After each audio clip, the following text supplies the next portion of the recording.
शूराशसुन्दरं सोमनाथेश्वरं श्रीशैलमन्दिरं श्रीमल्लिकार्जुनम् उज्जयिनीपुरं महाकालेश्वरं वैद्यनाथेश्वरं महाभीमेश्वरम् अमरलिङ्गेश्वरं वामलिङ्गेश्वरं काशी विश्वेश्वरं परं विश्वेश्वरं त्र्यम्बकाधीश्वरं नागलिङ्गेश्वरं श्रीकेदारलिङ्गेश्वरं द्विलिङ्गात्मकं ज्योतिलिङ्गात्मकं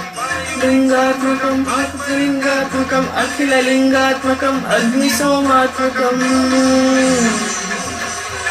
अनादिम् अमेयम् अजेयम् अचिन्त्यम् अमोघम् अमूलम् अनन्तम् अखण्डम्